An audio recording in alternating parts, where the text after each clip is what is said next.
Hi guys, how was your weekend? I hope it was good. Mine was okay. I did yard work and now I'm feeling like this. That's how I'm feeling. I'm feeling sore. It's a little hot. Ugh. How's everyone doing? Good? Excellent. Today is the start of our virtual Spirit Week. Yeehaw. So behind me, I got my special background going, right? Because my heroes that I'm going to be giving a shout out to, of course, is the nurses. My mom's a nurse, by the way, and my dad was a nurse, and my brother's a nurse, and my sister's a nurse. I got a lot of nurses in the family. I love nurses. And right now, I think that they've always been heroes, but right now I think we're all realizing just exactly how much heroes they are. So, huge thing. Alex, how you doing, buddy? Sorry, I don't know why your chat wasn't working. That is a weird one. How's the audio sound, by the way? Is the background music too loud? Is everything good? Yes, James. Alex is back. Woo! All right, so today is going to be a weird one. Today we're going to be talking about the end of World War II, but I'm going to do something a little bit different today. I'm going to be reading you some very wild and interesting stories. Like, seriously interesting. And we're going to be starting that in a little bit. First, I just want to check. Audio is on point. Excellent. Noah! How's it going, Noah? It's good to see you guys. Background, I got a couch, by the way. Move over, Jay. Come, let's get in the shot. Let's go. Look at this. I got a couch so the little man can watch us. There he is. Yes. All right, excellent. This is his, they call it domain in elementary school where they learn history. So his domain, being homeschooled, is to watch me teach. I think that's a pretty good domain, by the way. It's pretty good. So, let's get started. I'm so excited. All right, here we go. I got a bunch of stuff. So today we're going to be talking about the end of World War II, right? And World War II ends in two ways. First, before we get to the social studies aspect, let's talk a little bit about last week and your questions of the day. I think a lot of you guys did a really good job. I'm going to be posting grades later today. If you have any questions, reach out to me. I'm getting a lot of emails, all right? So emails, I'm getting emails from my administrator, right? Other teachers, your parents, and students, right? So it's like too much. So if you really want to reach out to me, and some of you already know this, the easiest way to do that is to send me a message on Google Classroom, right? I have the Google Classroom app on my phone, and when I get a message on Google Classroom, what happens is, let's see if I can show you. I actually get, like right here, Xavier, right? Not gonna work. Anyway, Xavier, I see, it pops up. It pops up immediately. I get like an alert, almost like a text message. So if you want to reach out to me and you want an instant like answer, definitely send me a message on Google Classroom rather than on email. Email kind of gets lost in the shuffle. Google Classroom, I get like a little message on my phone. I'll respond immediately. All right? Yes, Drew, that's exactly what's going to happen. So today, right at the end of this stream, I'm going to post a second week of weekly questions. And I'll keep updating it as it goes, all right? Chloe, how are you, Chloe? It's good to see you guys. Isabella, I read your name, Rayburn, and so I say Isabel, but otherwise I would just say Bella. I don't know why. Kaylee, I picture Kaylee like sitting in her house right now giggling like she did in my class all the time. I hope that made her giggle right there. Corn Day is June 11th, JJ. Did you know that? Corn Day. All right, let's get started here. All right, so the first thing we're going to talk about is we're going to talk about how World War II ended in two different ways, all right? The first way that World War II ended is in Europe. Going to drop the audio a tiny bit. All right, so when the war ended in Europe, right, Hitler shot himself on the head. Soviets busted into his bunker. Soon as Hitler was dead, pretty much Germany had fallen apart and the war is over. But that's in June, okay? I believe Hitler kills himself on like April 15th, and then by June 6th, I believe, or something around those times, the war's over in Europe. And then in Japan, it's totally different. Japan, it keeps going, right? We talked about the way of the warrior. We talked about how the Japanese refused to stop fighting.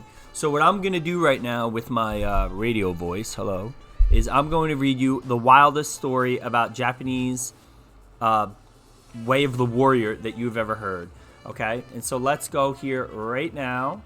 I'm going to mute the music for a second. So let's see how we do this. Boop, music is muted. And I'm going to bring up my background.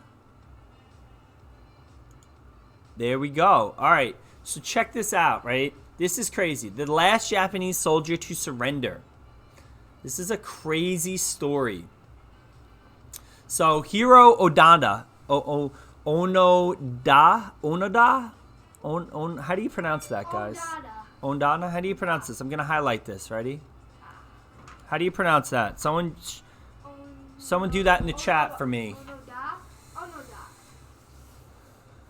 Yeah, he fought for 30 years is absolutely right. That is what's crazy, right? Hiro was trained as an intelligence officer sent to Labeng Island. So let's highlight this as we go. Labeng Island, the Philippines. He was ordered to do all that he could do to hamper enemy attacks, as well as destroy local airstrip and pier.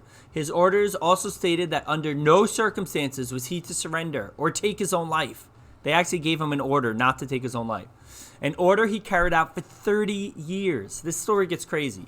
When Onoda landed on the island, he linked up with a group of Japanese soldiers who had been there previously. Within a short time of the landing, all but Onoda and 3 other soldiers had either died or surrendered, and Onoda, who had been promoted to lieutenant, ordered the men to take to the hills. In October of 1945, they saw a leaflet which claimed that the war was over. However, they mistrusted the leaflet.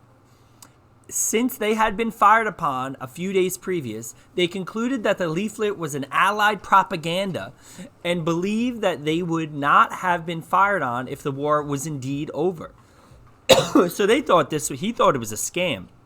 Now, by the way, what America would do is we would fly planes over and we would drop like leaflets on the enemy soldiers, letting them know that the war had ended, that they should give up. Towards the end of 1945, leaflets were dropped by air with the surrender order printed on them from General Yomoyuki Yamashita? Right there? Okay. Having already been in hiding for a year, and the only proof of the end of the war being this leaflet, Onoda and the others scrutinized every letter and every word on this piece of paper. One sentence in particular seemed suspicious. It said that those who surrendered would receive hygienic succor and be hauled to Japan. Again, they concluded it was an Allied hoax. One of the 4 Yashi Akuzut, I can't pronounce these Japanese words.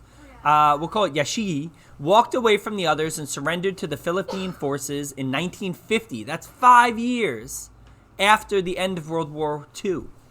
After 6 months on his own. To the other 3, this seemed like security leak, and they became even more careful of their position.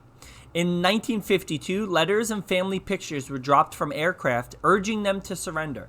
But the 3 soldiers concluded that this was a hoax. Shimeyada was shot and killed during a shootout with local fishermen in May 1954. That's 9 years after the war ended. The second to last, Kimishi, was killed by 2 shots from local police in October of 1972. This is where we are right now.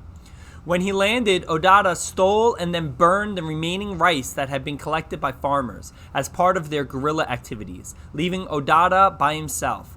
Though Onoda had been officially declared dead in 1959, this event suggested that it was likely he was still alive, and search parties were sent out, though none were successful. So this guy is living in the jungle, hiding, as in 1959, we're talking almost 15 years after the war, people are hunting this guy down, and he's still hiding.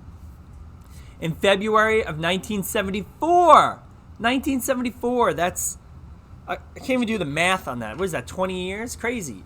Onoda met a Japanese college dropout, Niro Suzuki, who was traveling the world and had told his friends that he was going to look for Lieutenant Onoda, a panda, and the Abominable Snowman in that order. Odada and Tsunuki became friends, but Odada still refused to surrender, saying that he was waiting for orders from a superior officer. Suzuki returned to Japan with photos of himself and Odada as proof of their encounter. And in 1974, the Japanese government located Odada's commanding officer, Major Taniguchi, who had since become a bookseller. He flew to Lanbang in March of 1974, informed Odada of the defeat of the Japan in World War II, and ordered him to lay down his arms. Lieutenant Odada emerged from the jungle 29 years after the end of World War II and accepted the commanding officer's order of surrender in his uniform and sword. With this Arashika Type 99 rifle still in operating condition, 500 rounds of ammunition, and several hand grenades.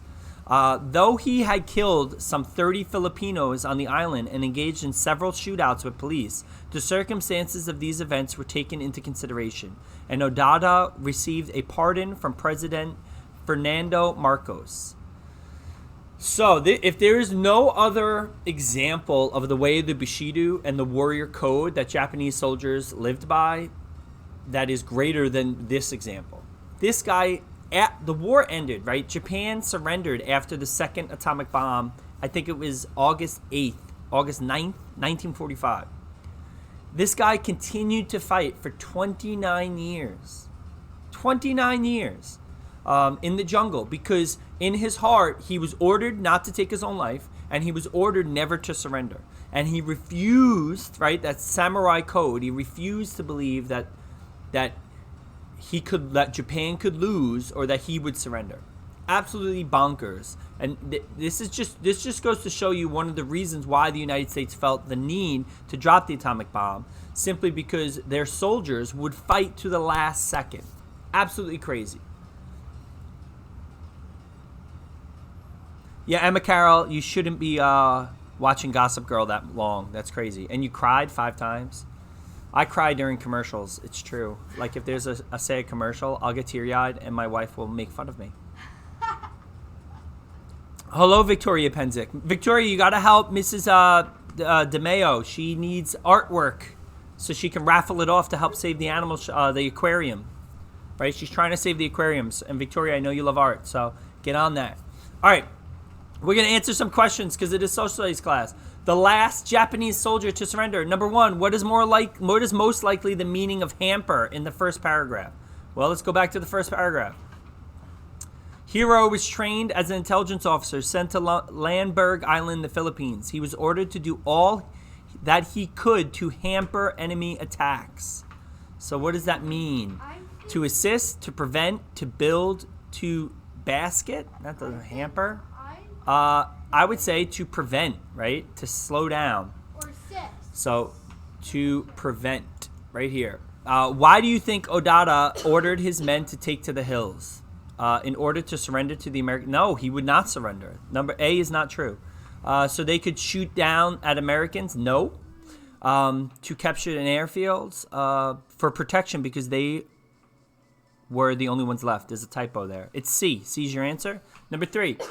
Why did Odada and his men think General Tamakuki Yamashita's leaflet was an Allied hoax? The word seems suspicious, right? Suspicious. That word, that vocabulary word is taken right from the text. What happened to Odada in 1959? He was basically declared dead, even though he wasn't. What adjective best describes Odada? It's not lazy. Dude lived in the jungle for 29 years. Not lazy. I can't even get you kids to, like, my Cub Scout troop to, like, camp in the backyard for a night. Forget 29 years. It's stubborn, right? The guy's stubborn. He refuses to give up. What does Shizuki's goal for his travels tell us about Dana? Well, he wanted to find the Yeti, right? The Abominable Snowman. He also wanted to find, what was it?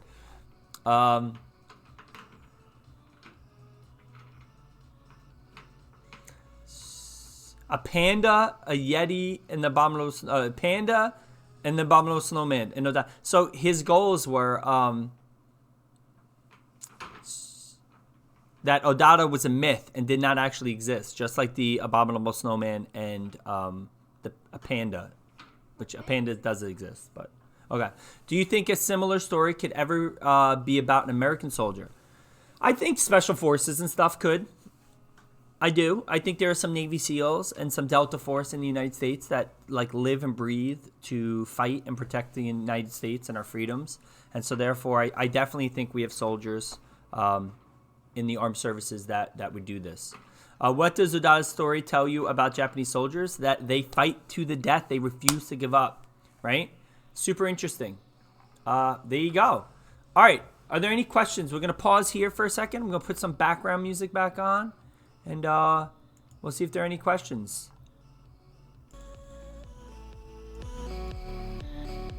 Mr. Volger, my brother says hi. Hi, hey Jack.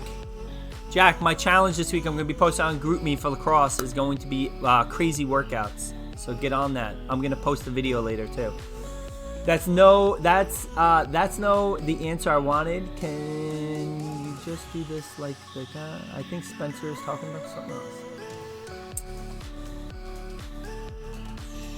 Do I think Chuck and Blair belong together? No.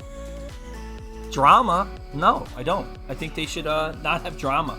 You should be in a relationship with people that don't have drama, Emma. Who's my winner pick? Well, obviously, I don't know. I haven't been watching, Kyle. I apologize. Is there a difference between a nuke and an atomic bomb? Great question, Sam. And the answer is no, there's not. A nuke is an atomic bomb. It's a nuclear atomic device. So, no.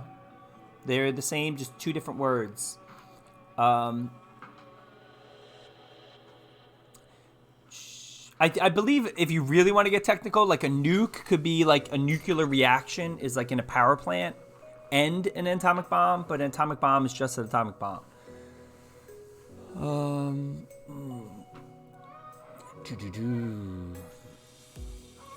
Yours is Sophie. I feel like you always pick the girls, Kyle. You always want girls to win in Survivor. All right, so we're going to get to our second crazy story. Mr. Volger, if we go back to school, you have to favor the kids who are always joined in the live. Not true, Grace. I disagree with that. Some kids don't like to chat on live chat, you know? They're a little shy, even on the computer. But I agree. I appreciate you guys being here. What if we nuke a coronavirus spot, like in the zombies? Well, the truth, I did read that a nuke or a like fire does kill viruses, so that is interesting. I heard about the aquarium. Mr. DeMeo asked me and my mom to do a tour. See, I knew she would because you're so good at it. I'm so upset. I want to go back to school. I agree with you, Delaney. It's crazy, crazy stuff. All right, we're gonna get on to the second story that I have, and this one is a little bit different than the first one. Let's go here. Zoom in for you. All right, extraordinary stories. This is again Japan, and this is a two-time A-bomb survivor. So this guy, not only was he in Hiroshima when the atomic bomb went off in Hiroshima, but he also then relocated 2 days later to Nagasaki and was also in Nagasaki, and he survived both of them. So this story is crazy, just like the last one. And again, I'm not going to be able to pronounce this. These words are getting on my nerves. All right, here we go. How is that? I'm looking at you there, Kyle. All right, here we go. You ready? Tatsume was a resident of Nagasaki, Japan in 1945 and worked for Mitsubishi Heavy Industries. In the summer of 1945, he was sent to Hiroshima for a business trip. On August 6th, he was preparing to leave the city when he realized he had forgotten his hanko, a stamp allowing him to travel, and returned to work to get it. At 8:15, he was walking back towards the docks when the American bomber Enola Gay dropped the atomic bomb Little Boy near the center of the city, less than 2 miles from where he was standing. Yamaguchi recalls seeing the bomber and 2 small parachutes before there was a great flash in the sky and was blown over. The explosion ruptured his eardrums, blinded him temporarily, and left him with serious burns up and down the left side of his body. He crawled to an air raid shelter where he spent the night with several colleagues before returning to Nagasaki the following day. In Nagasaki, he received treatment for his wounds, and despite being heavily bandaged, he reported for work on August 9th. That's the second bomb day. At 11 a.m. on August 9th, Yamaguchi was describing the blast in Hiroshima to his supervisor when an atomic bomber dropped the Fat Man atomic bomb onto Nagasaki. His workplace again put him less than 2 miles from ground zero, but this time he was unhurt by the explosion. However, he was unable to seek replacement for his now ruined bandages, and he suffered from a high fever for over a week. Yamaguchi lost hearing in his left ear as a result of the Hiroshima explosion. He also went bald temporarily, and he was constantly covered in bandages for the next several years. Despite this, Yamaguchi went on to lead a healthy life. However, late in his life, he began to suffer from radiation-related ailments, including cataracts and acute leukemia, which is cancer. His wife also suffered radiation poisoning from the fallout after the Nagasaki explosion and died in 2008 at the age of 88 of kidney and liver cancer after a lifetime of illness. All 3 of his children reported that they suffered from health problems that they thought were inherited from the parents' exposure to deadly radiation. Late in life, Yamaguchi became a vocal proponent of nuclear disarmament. In an interview, he said, "The reason that I hate the atomic bomb is because of what it does to the dignity of human beings." Speaking through his daughter during a telephone interview, he said, "I can't understand why the world cannot understand the agony of the nuclear bombs. How can they keep developing these weapons?" He's the only person to have been officially recognized by the government of Japan as surviving both atomic explosions. He died of stomach cancer on June 4th, 2010 at the age of 93. By the way, Japanese people, there's something in their genes and their genetics that they tend to usually be the longest living people on planet Earth, culturally. Which is crazy. So this guy lived through 2 nuclear attacks. Bonkers. Literally bonkers. I can't imagine the luck and the not luck, right? He's not lucky for having to done it, but he is lucky for surviving. How did Yamaguchi come to be in both cities when the A-bombs were dropped? Well, he was visiting on a business trip in Hiroshima, and he lived in Nagasaki. Which bomb was more damaging to Yamaguchi and why? The Hiroshima bomb. I think it's because he was outside, right? They said he was walking down the street, and when the bomb went off, he was like outside, and the wind and stuff hit him. When in the second one in Nagasaki, he was in a building, so it seemed like it protected him. How did the bombs affect Japanese like Yamaguchi long term? They had all types of health effects and ailment to nuclear radiation, like cancer and cataracts. What was Yamaguchi's reasoning for nuclear disarmament? He said that it took away the humanity, right? If we go up here in the text, it says right here, I can't understand why the world cannot understand the agony of nuclear bombs and how they keep developing them, right? The reason that I hate the atomic bomb is because of what it does to the dignity of human beings. So you got to always make sure you find the evidence in the text that supports your answer. Do you agree or disagree with his opinion on disarmament? I totally agree. You know, making a weapon that kills everything is not a good idea. This is the reason why poison gas in World War I was so devastating. You know, the French would launch poison gas on the enemy, and then the wind would blow it back onto them and end up killing their own soldiers. So today, when I was in the U.S. military, we always wanted precision. We always wanted to know exactly who we were firing at, and that's why we have smart bombs and things. We wanted to hit the bad guys and only the bad guys and keep the innocent people and the non-combatant civilians out of it. That's what the U.S. military kind of tries to do today. So the idea that a nuke, which really just blows up a whole city, not a good idea. Do you consider Yamaguchi to be lucky or unlucky? I think that's your question of the day. I want you to answer right here. So do you consider Yamaguchi to be lucky or unlucky, and explain? I'm going to put that in your question of the day for today, and I'm going to link the reading, so if you're confused or you missed this, you can go back through and read it. Do you think the history has any relevance to events in the world today? I do. Think about it. We have problems with nukes today. We use nuclear reactors in power plants, and sometimes there are meltdowns and things like that, like the HBO miniseries Chernobyl. That was in 1980s. And then on top of that, we're still bombing places, not the United States, but the world is, and we have terrorism, and there's still people being affected by violence and things like that today. So I definitely think it is. So, well, he's unlucky he died, Jesse. The guy was 90. How old was he, Jesse? Look at this. 98. He was 93 years old when he died. I would be happy to get to be 93. That's a good, I feel like that's a good life. You know, not everyone lives forever. Hitting 93 is a pretty high mark. I hate online school. I can't do this anymore. It takes me like 4 hours to do everything every day because I get so distracted. Yeah, I kind of agree, Delaney.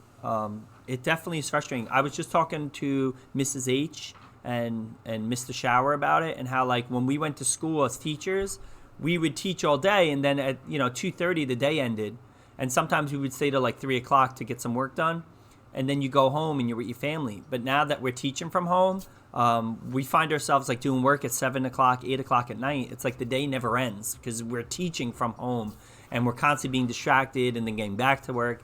It's a mess. I totally agree with you, Delaney. It stinks. All right, so we're going to, hi, Julia. How are you? We're going to create our Google Classroom right now live. Here we go. So first thing we knew is we need going to move my mic next to it. Let's put the music back on, shall we? Let's turn that up. All right, here we go. Let's create a blank document. We're going to call this question of the day for week 2, and that would be April 6th through April, look at my calendar over here, April 10. 1 second, Jay.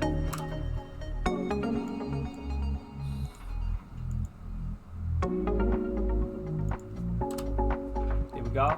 Center that, make it look nice. There we go. And then we're going to go Monday.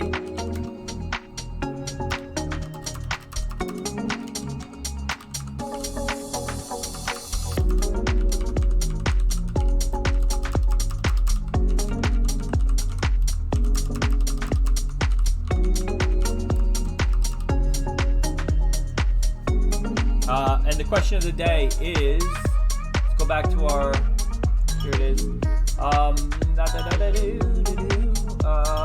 Do you consider Yamaguchi to be lucky? How come there we go. Let's copy that, paste that right in here.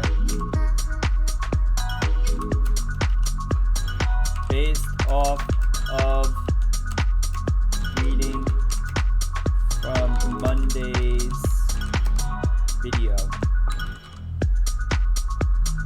There we go. There's your question of the day right there. We're going to name this Q of D week 2. There we go.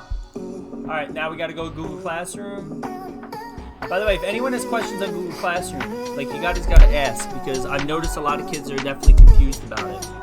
Let's go here. My whole soccer team did a parade past my house. This Friday, your teachers are going to do a parade past your house, and I'm going to be part of it. It's going to be awesome, and you're going to love it, and it's going to be amazing. I'm looking at my microphone, not my camera, which is ridiculous. All right, here we go. Classwork. Assignment. Here we go. Question of the day, week 2.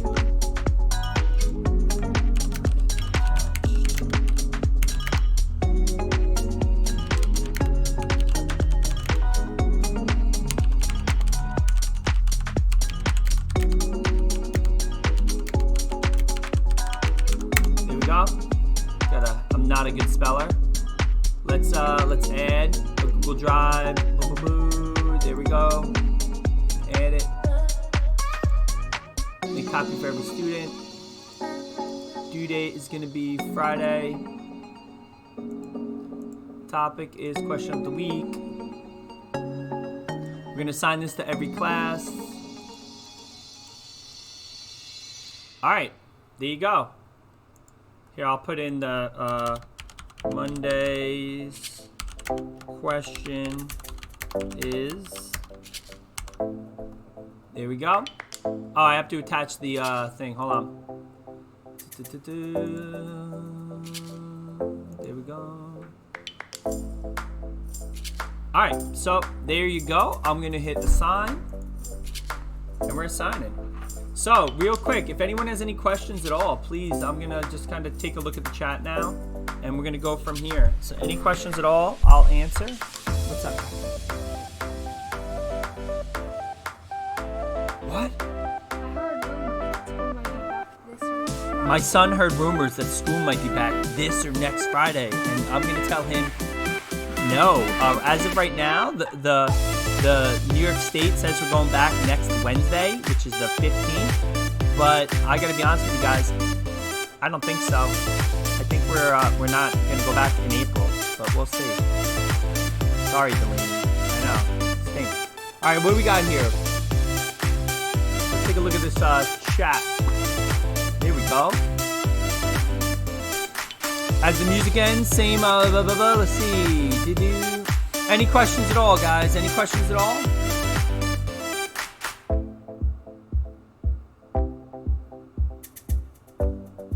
Oh, I'm not live, that's why. Do we hand in the question of the week on Friday? You don't have to hand it in, Georgia. You can if you want. You can turn it in, but I grade them all the same. It doesn't matter if you turn it in or not.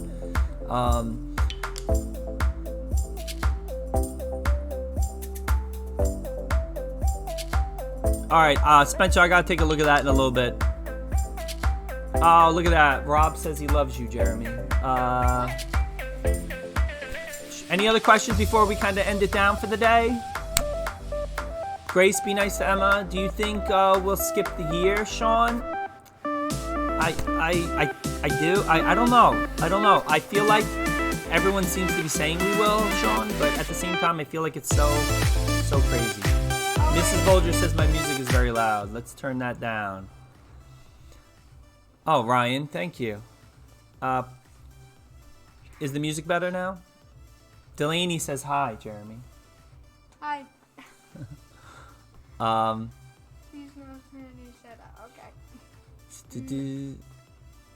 Will we go to Washington next year, Grace? That is likely. We'll check it out, but it's definitely something we're going to be talking about. So, I would definitely push it as the students if you really want it. No, Matthew, you don't have to turn in last week's. I'm going to go on to Google Classroom and actually take a look and see if it's done, whether you turned it in or not. Oh, Miss Rogers, school's closed till 30th. School's close to the 30th? Okay. No, I'm taking that message away. It's a weird one. Is that true? School's close to the 30th? I have been staying away from the news lately because it's so negative. Probably not. School's too cheap. That's not true because you guys pay for the trip, so that really doesn't make sense, Mark. Can you get a hug when you come back, Mr. Volger? Okay. Mr. Volger, I want to tell you all the drama that has happened. Nah, thanks. With all the coronavirus stuff, that's enough drama for me. All right, I believe you. So school seems to be... Who is that, by the way, who's saying school is close to 30th? I can't read your name. Oh, wait. Izzy says hi, Jeremy. Hi, Izzy. That's Mr. Bilski's niece. Oh. You know Mrs. Bilski? That's her niece. Oh. Oh, yeah. Last night I saw deer in my backyard. Cool. So, Rob. Oh, Alex DeVoe says school is closed. All right, so I guess we're closed for the whole month. So then maybe we'll go back mid-May. But at what point, guys, is it like too late to come back? I don't know. It's weird.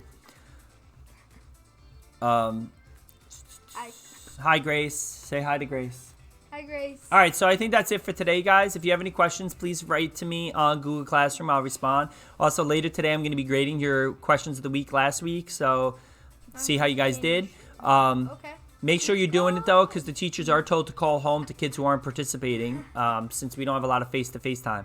I'm also thinking about doing like a Zoom with like a select few group of kids, and then like every few days we'll like rotate the kids, so I get some FaceTime with you guys. Where maybe we'll do like 10 kids at a time, and we'll break it up. If you're interested in doing that, where you can actually see my face and like talk to me through the Zoom app, just let me know, and that's something that I'll be like setting up if you guys are interested. And that's it. Otherwise, get on the question of the day. I hope everyone. So Sean and Rob are saying yes. All right. So I hope everyone has a good day. Try to not be too stressed, Delaney, and relax. Okay, we can do that. So maybe we'll do that. So what I'll do is I will like divide up the kids. Maybe I'll do like second period on one day. We'll do it by period. Maybe that'll be the best way to do it. So tomorrow I'll let you know what we're gonna do about that. Mark, I don't know if you got 100 on your math quiz. Ask Mr. Shower. He'll probably know. Yeah. So that's it, guys. I'll see you guys tomorrow. And I'm chilling and I'm not stressed. That's excellent. All right, see you guys. Wait. Caitlin, can we know our essay grades? Sure. I'll post your essay grade on your Google Classroom today, so that you'll get it and you'll be able to know. I don't want to give it across the chat room. All right, guys. So I'll see you later. What, Jay? Rob has a YouTube channel. Rob does have a YouTube. My son just found out that Rob has a YouTube channel. I don't think it's appropriate for you. I'll be honest. And knowing Rob, I just think he's a character. Okay. You might have to watch out. Anthony Lagurcio, sir. I salute you. All right, guys. I will see you later, and have a good day. Bye. Bye, everyone. Bye.